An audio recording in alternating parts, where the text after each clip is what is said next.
Hola amigas y amigos, les doy la bienvenida a mi canal de YouTube. Como es tradición, vamos a abordar un tema que nos han solicitado de manera reiterada: caída del cabello. ¿Cómo no va a estar ligado a temas emocionales, alimentarios, hormonales? Hoy todo eso y más lo vamos a abordar con un amigo, el doctor Ricardo Sánchez, dermatólogo. Doctor, ¿cómo está? Hola Paz, buenos días. Muy contento de poder volver a conversar contigo y que aprovechemos este espacio del que dispones tú para poder conversar de algo entretenido y ojalá que pueda ser útil para las personas que nos vean. Que efectivamente creo que esto está ayudando a muchas personas y de verdad que eso nos genera mucha alegría, mucha satisfacción. La idea es que veamos algunos conceptos técnicos, pero además saquemos algunos bulos, estas fake news que aparecen y que de repente nos pueden generar algún tipo de alteración, ¿cierto? Saber si lo seguimos, no lo hacemos. Doctor, ¿cómo podríamos definir lo que es caída de cabello y la alopecia? Son dos términos que están a veces ligados, pero no sabemos diferenciarlos.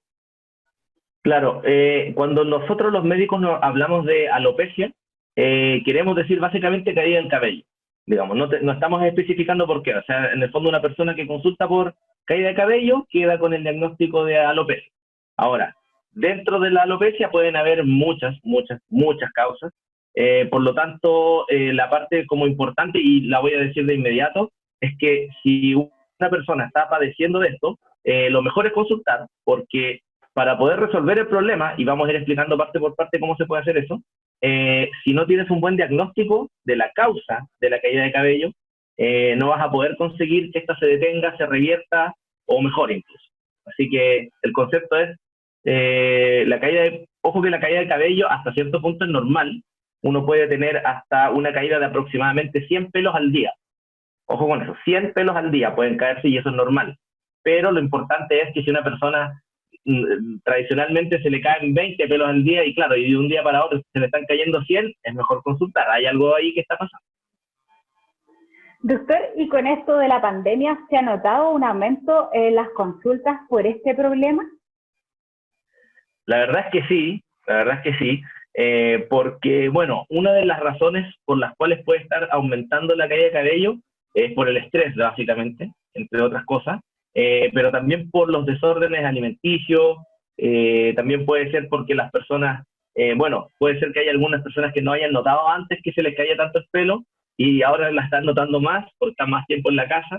Y bueno, la verdad es que es una consulta que ha aumentado, pero es normal para las condiciones en las cuales hemos estado pasando todos a nivel mundial. Que es cierto, yo creo que a todos nos ha pasado un poco y además estamos un poco más atentos a lo que nos ocurre. Doctor, y para el diagnóstico clínico, ¿cuáles son los exámenes que se solicitan para poder determinar si hay alguna alteración a nivel interno o, como mencionaba, el tema del estrés?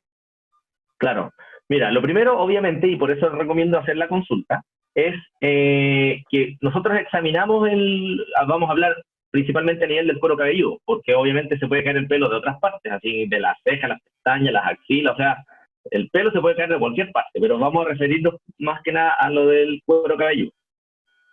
Nosotros examinamos el cuero cabelludo en busca de lesiones, ¿cierto? Lesiones clínicas que se puedan observar, porque hay veces que, por ejemplo, ¿qué pasa si vemos que una persona tiene una placa alopécica, que queremos decir que es un sector sin pelo o con menos pelo, en la cual vemos algunas características, podríamos decir, esto puede ser una alopecia areata, que es la típica alopecia que sale por el estrés. O si veo que tiene una lesión roja con escama, ya empiezo a pensar que esta persona puede tener un lupus, por ejemplo. Entonces uno empieza, con el puro examen físico, empieza como a observar qué alteraciones pueden existir y qué enfermedades podemos tener al frente, por así decirlo. Además, hacemos una cosa que se llama el test de tracción o pull test, que básicamente vamos a traccionar el pelo, vamos a tomar el pelo y vamos a tironear un poco suavemente para ver si hay resistencia del cuero cabelludo o no, porque obviamente en enfermedades en las cuales, por ejemplo, supongamos una persona que está con una desnutrición importante y sabemos que el pelo se le está cayendo y tú lo tomas y lo tiras, vas a sacar más pelo del que deberías sacar, que habitualmente hablamos de sacar pelo de raíz, ¿no? Como se dice. Y normalmente es positivo cuando sacas más de 3 pelos, pero pelos de que estaban insertos en el cuero cabelludo, no pelos sueltos en el pelo. ¿entiendes? Tiene que ser el pelo que sale de raíz. Bueno, y si ya te fijas, con esas herramientas ya podemos empezar a decir, pensamos que tiene más o menos tal y tal enfermedad. Ahora, yo habitualmente en lo personal siempre pido exámenes para chequear a las personas, porque las causas pueden irse sumando. O sea, tú no puedes asumir inmediatamente que esto es estrés. La persona podría tener, por ejemplo, un hipotiroidismo además de estar estresado. Entonces ahí yo reviso algunas cosas como tiroides, enfermedades autoinmunes, si es que me parece apropiado. Siempre reviso un hemograma para ver si no hay anemia, las vitaminas B, la vitamina D, el hierro. Vamos revisando todo ese tipo de cosas, entre otras más, también dependiendo caso a caso, porque muchas de estas enfermedades pueden ser asintomáticas y solamente se manifiesta la caída de cabello. ¡Wow! Gracias, doctor. Qué importante es lo que acaba de mencionar, porque a veces uno solo lo relaciona con el estrés, sobre todo en estos momentos de pandemia. Así que para que sepan que hay diagnósticos clínicos que es necesario que sea mencionado, diagnosticado por un profesional. Doctor, a propósito de eso, como hay tanta información por las redes sociales, necesitamos ir aclarando algunos conceptos y saber si efectivamente son reales o no. En cuanto al tipo del agua por el cual utilizamos para el lavado de cabello, y además esto relacionado con los típicos estos champús que dicen anticaída, libres de parabenos, sin sal, hay un montón en el mercado.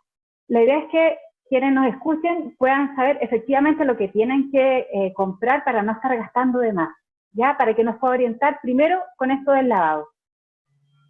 Bueno, mira, el tema es el siguiente. Como te decía, lo más importante es saber el origen de la caída del cabello. ¿Ya? Porque con eso, porque por ejemplo, si una persona tiene como te decía, un lupus, un líquen plano, enfermedades de ese tipo, que son clásicas enfermedades más severas de todas maneras, que hacen caer el cabello, no te va a servir de nada comprarte champú, lavarte con agua de no sé qué, o sea, eso no va a servir para nada, ¿entiendes? Ahí necesitas medicamentos, por lo tanto el diagnóstico es lo primero, ¿de acuerdo? Ahora, para las personas que no están enfermas, digamos, que quieren cuidarse el cuero cabelludo o que se les cae un poco, pero que al parecer es una cosa relativamente normal en su caso, lo que les recomiendo siempre es depende. Si una persona tiene el pelo muy graso, tiene que comprar elementos que sean para el cabello graso, para equilibrar un poco ese problema, porque, por ejemplo, típico de las personas con pelo graso, que en algún periodo un poquito más estresante, generan una dermatitis seborreica al cuero cabelludo. Y eso finalmente, por la inflamación que hay en el cuero cabelludo, facilita que se caiga más el pelo. Nadie queda calvo por eso, pero sí se cae más el pelo. Entonces, obviamente, hay que usar un champú, por ejemplo, para la dermatitis seborreica y tratar de paso la seborrea del cuero cabelludo. Por otra parte, ¿qué pasa? Hay otras personas que tienen el pelo súper seco, como medio desvitalizado. Entonces, claro, si tú lo lavas con un agua que tiene muchos metales, muchas sales, capaz que lo termines secando más, por ejemplo. Y lo mismo con champú. O sea, la idea es que el champú sea un complemento que genere que el cuero cabelludo y el pelo se encuentren en mejores condiciones. Eso es lo que busco. Como que se balancea. Así como nosotros usamos, por ejemplo, las personas de piel seca, usamos algo tipo crema para hidratar la piel, las personas de piel grasa usamos geles o sustancias matificantes. La idea es balancear, y cuando tú tienes el balance correcto, obviamente el resultado visual de la piel y a nivel del cuero cabelludo también se nota mejor. Entonces, como que todo depende, pero los conceptos básicos son esos, como si tiene el pelo muy graso, tiene que usar elementos para pelo graso. Si tiene el pelo seco, elementos para pelo delicado, que son los que, y por ejemplo, incluso hay gente que se ha dado cuenta que se pone algún tipo de aceite, capaz que todavía has escuchado algo por ahí, aceite de coco, aceite de no sé qué cosa, vaselina, por ejemplo, esas cosas, hay personas que se ponen eso en el pelo y lo sienten mejor. Los bálsamos, por ejemplo, también que hacen eso, como lubricar. Pero claro, eso sirve más que nada para el pelo seco. Pero si tú le pones vaselina o aceites a alguien que tiene el pelo graso, va a quedar espantoso el resultado. Gracias, doctor. Muy buen mensaje, así que tenemos que diferenciarnos y conocernos. Si no tenemos ninguna patología asociada, por tanto tenemos que escuchar estos mensajes. Doctor, y en cuanto a la frecuencia del lavado, si pensando que no tenemos ninguna patología asociada, que a veces uno dice, ya, voy a prevenir, me lo voy a lavar día por medio, porque todos los días también es malo. Amarrar el cabello las que tenemos el pelo largo. También se dice que tiende a disminuir, ¿cierto?, como la fuerza del cuero cabelludo. Y por último, el tema del peinado. De repente uno dice, si me peino mucho, tal vez se me cae más. ¿Qué opinas frente a esto? A ver, con respecto a lo del peinado, que eso me llama mucho la atención, que me lo preguntan mucho. Por ejemplo, mira, el tema es el siguiente. No, el peinado en sí no influye, salvo que generes alguna tensión o fuerza sobre el cuero cabelludo. ¿De acuerdo? Es decir, por ejemplo, lo habíamos conversado en algún momento nosotros fuera de cámara, que es el pelo corto. Las personas piensan que el pelo corto se cae menos que el pelo largo, y en verdad no es tan cierto. Se cae igual. Lo que pasa es que se nota menos. El pelo largo no tiene problemas por ser pelo largo. Lo que pasa es que las personas que tienen pelo largo se les estancan los pelos que se caen en el mismo cuero cabelludo. Por eso que empiezan a peinarse y sale más pelo del que ellos creen que tienen. Pero no es que se les esté cayendo más de lo necesario, ¿se entiende? Ahora, lo que pasa es que a medida que avanza la edad, por razones genéticas principalmente, el pelo se desvitaliza un poco hacia las puntas. Entonces, claro, las personas dicen, oye, tengo el pelo súper feo. Y lo van cortando porque a la medida que se acercan más hacia el cuero cabelludo, el pelo todavía tiene como mucha más vitalidad. Entonces, claro, dicen, me veo mejor con pelo corto. Pero no es que tenga que ver con el peinado. Ahora, es súper importante, por ejemplo, las personas, es típico de las mujeres que entran a alguna carrera tipo militar, que usan así como el pelo muy amarrado, muy tenso, ¿cierto? O sea, es un estilo, ¿no? Pongo eso como ejemplo. Pero existe la alopecia por tracción, es decir, si tú generas una tracción, aunque no sea muy grande, pero persistente a nivel del folículo, es decir, que si esto fuera un pelo y yo lo estoy tirando suavemente, pero lo estoy tirando todo el día, se va a caer ese pelo, se va a caer. Entonces, claro, ahí el peinado influye, pero influye porque está generando una alopecia por tracción, así se llama, una alopecia por tracción. Entonces, eso es importante para el tema del cuero cabelludo, para los peinados. Perfecto, gracias doctor. Y ahora, por lo mismo, a veces uno escucha con las peluqueras porque ellas dan bastantes consejos con esto del cuidado del cabello, que es bueno ir cortando las puntitas, que igual que las flores, cuando hay alguna hojita seca que hay que sacarla, en el caso del pelo es necesario ir cortándolo porque eso le da fuerza al pelo y al cuero cabelludo. ¿Qué tan cierto es? En ese sentido es más una cosa estética realmente, porque no es como que la punta que pueda estar dañada del pelo va a terminar, porque tú la tengas y la mantengas, no va a dañar el resto del pelo. Eso no es así. Lo que pasa es que la parte más distal nomás del pelo se termina dañando más fácil porque pierde su lubricación, ya su composición molecular, digamos, de la que se originó, obviamente está envejecida, entonces ya obviamente se parte. Y uno puede tratar de cuidarlo con bálsamos, lubricantes, ese tipo de cosas, y van a durar mejor las puntas. Pero obviamente hay hasta cierto punto, es decir, a medida que uno envejece, el pelo se pone más frágil, se pone más débil, y bueno, y es así. Se puede ir mejorando con temas de alimentación, de una buena alimentación, y usar unos productos de buena calidad también. Pero no es como que solo por cortar las puntas va a mejorar todo el pelo, es una cosa más visual, más estética. Gracias, doctor. Es bueno tenerlo presente, porque a veces uno escucha y uno cree todo lo que nos venden y no es así. Así que si queremos mejorar la parte estética, ya sabemos que es una buena alternativa. Ahora hay un tema que también a nosotros como mujeres nos influye bastante, que es el embarazo. Durante el embarazo como que uno tiende a tener un pelo frondoso, brillante, impresionante, pero llega la lactancia y es como, wow, ¿qué pasó con este cabello? ¿Por qué se cae tanto? ¿Qué podemos hacer? Doctor, ¿qué nos puede recomendar? Bueno, es súper buena la pregunta y es muy interesante porque resulta que efectivamente eso es tal cual lo que dices tú. Y bueno, mira, lo que pasa es que en el embarazo, el estímulo del mismo embarazo genera ciertos cambios metabólicos, hormonales, que simplemente favorecen el crecimiento del pelo. ¿De acuerdo? El pelo se deja de caer. ¿Ah? En el cuero cabelludo pasa lo que se prolonga la fase de anágeno, que esa es la etapa en la que crece el pelo. Es decir, las personas, porque el pelo sigue ciclos, digamos, sigue una etapa de crecimiento, una de involución y una de caída, o de reposo. El tema es que en el embarazo se prolonga la fase de crecimiento del pelo, ¿de acuerdo? Por el mismo estímulo del embarazo. Pero después, cuando se termina el embarazo, 3 meses después, ocurre que todo ese pelo que estaba en fase de anágeno, de crecimiento, entra rápida y masivamente a la etapa de telógeno, que es la etapa que se llama de reposo, que es cuando ya se está por caer el pelo. Entonces pasa como de golpe de la etapa de crecimiento a la etapa de reposo caída. Y por eso que la lactancia, no es que sea la lactancia, sino que como ya se detuvo el estímulo del embarazo, es durante la lactancia cuando pasa esto. Pero no es culpa de la lactancia, ¿no? O sea, como que no se queden con ese concepto de que porque están dando pecho o qué sé yo, o porque es la etapa, no. Eso es porque se acabó abruptamente el estímulo que mantenía el pelo en la etapa de crecimiento. Y por eso pasa eso. Bueno, eso se llama efluvio telógeno, que es una de las causas más importantes que hay en el cabello, porque también en el efluvio telógeno, que es precisamente esto que es el paso de los folículos pilosos del pelo, que pasan rápidamente de la etapa de crecimiento a la etapa de caída, en el embarazo se llama efluvio telógeno posparto, y es fisiológico, es decir, se considera normal. Lo que pasa es que puede ser terrible, ¿no? Porque se cae mucho el pelo, pueden quedar pelones que habitualmente se revierte así automáticamente después. Pero lo que te quiero decir con esto es que el efluvio telógeno puede tener otras causas también.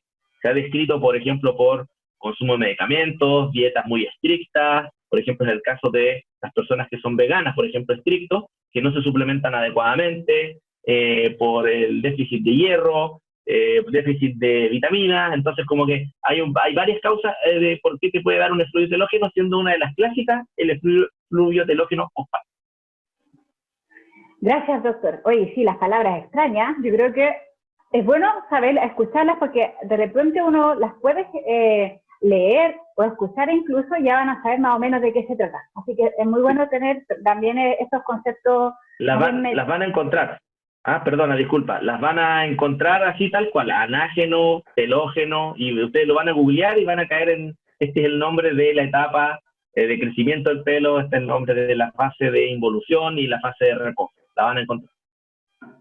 Gracias, doctor. Buen mensaje, porque está en Google, ayuda harto. Uno ahí siempre está buscando de qué se tratan estos mensajes, así que bueno que lo haya mencionado. El doctor acaba de mencionar algo que es de mi área y le voy a complementar un poco porque a nosotros cuando nos derivan pacientes, por ejemplo, precisamente con los veganos, con los pacientes que son vegetarianos o ahora con estas dietas de moda del ayuno intermitente, bajas en calorías, bajas en proteínas, de repente, claro, uno sigue las modas, pero no tiene la precaución de suplementarse o guiarse por un profesional y la alimentación tiende a desbalancearse, generando un déficit calórico proteico que también puede afectar la piel y ahora que estamos hablando del cabello también es necesario considerarlo. El doctor mencionaba, por ejemplo, dentro de los minerales importantes, el hierro. Y el hierro es una de las cosas que a nosotros nos piden mucho suplementar. Y para que sepan, por ejemplo, dónde está, uno habla de las verduras de hojas verdes. Y para que efectivamente uno pueda absorber, recordar que ojalá sean crudas. También cuando uno habla de los oligoelementos, el zinc, el magnesio, están en los mariscos. Las proteínas son importantes también para ayudar al cabello. Y ahí está, ¿dónde están las proteínas? Principalmente en las carnes, pescado, pavo, pollo. Y así podríamos ir sumando otros alimentos que complementan cualquier tratamiento. Así que para que nunca lo olviden, es fundamental una dieta balanceada, la hidratación, el ejercicio, porque somos una sola persona que tenemos funcionalidades con distintos hormonas, ¿cierto?, que necesitan nutrición y balanceación. Así que cuidado con eso. Doctor, a propósito de esto, preguntarle, ahora también está saliendo en el mercado algunas vitaminas que son, por eso lo menciono, que son para el cuero cabelludo, para mejorar el pelo, y unas máquinas que son para evitar la caída, de distintos laboratorios, con un costo bastante alto, y donde a veces nos muestran para generar cierto al consumidor algo más, un shock, es como el antes y el después, y uno ve, oh, le creció el pelo, oh, entonces, ¿qué opina de esos productos? Bueno, con respecto a lo que son las vitaminas van a servir en la medida de que la persona tenga la necesidad de las vitaminas. Es decir, una persona que tiene una dieta balanceada, que en general no necesita suplementarse, no necesitaría vitaminas para el pelo. ¿Se entiende? O sea, tiene que estar en la situación. O sea, una persona que estuviera, por ejemplo, sufriendo de lo que yo te decía, un efluvio telógeno, por la razón que sea, pensemos en algo fisiológico, si tú lo suplementas con vitaminas, probablemente le va a ayudar, porque, digamos, está generando como una caída, pero también crecimiento rápido del pelo. Entonces necesita tener como los materiales para crear pelo, ¿de acuerdo? Pero obviamente una persona que se le cae un poco el pelo, que en verdad no está con un síndrome de alopecia, va a tomar las vitaminas y no las va a necesitar, digamos, va a estar tomándolas en vano, por así decirlo. ¿Qué más? Lo mismo con los productos de, por ejemplo, para el cuero cabelludo. O sea, hay elementos, instrumentos que de a poco han ido posicionándose en el mercado como útiles para caída del cabello, pero son pocos y la evidencia es escasa, digamos. Yo lo que sí sé que puede ser un buen complemento, que ha ido en aumento la evidencia, pero que tampoco es la solución definitiva a la caída del cabello, son unos cascos que producen terapia de láser. Unos cascos de terapia de láser que uno puede usar incluso en su casa, todos los días ponerse ahí 20 minutos digamos, un casco que dispara unas luces. Pero eso, y yo lo he hablado directamente con las personas que importan esa tecnología a Chile en este caso, ellos me dicen, es un complemento, o sea, necesitamos primero el diagnóstico médico, el tratamiento médico, y puedes agregarle esta terapia para poner, como entre comillas, poner la dosis máxima que pudieras poner con todos los elementos a disposición. Pero si me hablas de alguna peineta, de algún masajeador de cuero cabelludo, eso en teoría no tiene ninguna evidencia de que realmente funcione. Así que no lo recomendaría por ahora. Gracias, doctor. Qué importante la evidencia científica frente a lo que uno indica, no guiarse de pronto por estas imágenes que uno no sabe efectivamente si son reales o no. Y frente a estos productos químicos, hay uno que no había olvidado mencionarlo y que es muy común, sobre todo en nosotras, más que en los varones, son las tinturas. Que ahora también están las tinturas con y sin amoníaco, que también uno tiende a pensar si influyen o no en la caída, y que creo que es importante mencionarlo a propósito de lo que estamos conversando. ¿Cuál es su opinión frente a estos productos? Bueno, el problema de las tinturas es que son elementos químicos que básicamente para lo que es el cuero cabelludo en sí, me refiero, ¿cierto?, a la parte superficial de la piel, en la piel misma, no en el pelo, pueden generar dermatitis. Ese es el verdadero problema que tenemos con las tinturas, que puede generar dermatitis, y si tienen mala suerte de generar una dermatitis de contacto, aunque sea leve, va a generar inflamación a nivel del cuero cabelludo, y esa inflamación va a generar que se caiga con más facilidad el pelo, lo cual sí sería culpa de la tintura. Ahora, en general la tintura, si no da esta reacción de hipersensibilidad que se llama alergia, digamos, esta dermatitis de contacto, no debería tener problemas, excepto que puede dañar el pelo en sí, porque obviamente las sustancias que lo traen, ya sea con o sin amoníaco, pueden terminar dañando al pelo, pero el pelo que ya emergió, ¿no? El pelo que ya está lejos del cuero cabelludo, por así decirlo. Es decir, en general se consideran las tinturas como algo seguro, pero que pueden dañar el pelo, pero no estimular caída de cabello. ¿De acuerdo? Ahora, salvo que genere una dermatitis de contacto en el cuero cabelludo. Ahí sí va a facilitar que se caiga el pelo. Gracias, doctor. Hemos aprendido un montón. Anoté todas las preguntas que me mandaron una vez que terminamos el video anterior con el doctor, y creo que es fundamental saberlo de un experto, de un profesional, de que seamos capaces, ¿cierto?, de seguir las indicaciones individualizadas, sobre todo si hay algún diagnóstico clínico, como él lo ha mencionado. Doctor, para ir cerrando, ¿dónde lo pueden contactar quienes nos escuchan y qué mensaje de cierre podríamos entregar hoy? Bueno, lo que me gustaría como mensaje es transmitir que lo más importante es el diagnóstico. Con el diagnóstico asegurado, digamos, o esclarecido, podemos planificar un tratamiento para cada caso, que como tú bien mencionaste, es individual. Cada persona se le va a entregar un tratamiento individualizado, que puede parecerse al de otra persona, pero lo más probable es que siempre haya diferencia entre un caso y otro, para poder ayudar con los cuadros de alopecia. Eso es lo que más quiero transmitirle, y que no se dejen llevar por lo que sale en los medios sin sustento científico, ya, o sea, si funcionaran tan bien los productos simples, digamos, no habría problema de caída de cabello. Por eso que las consultas es pertinente. Y bueno, me pueden encontrar por las redes sociales, por ejemplo en Instagram, con el @idermatólogo, o me pueden ubicar por las páginas web que es www.dermamed.cl o www.celaskin.cl.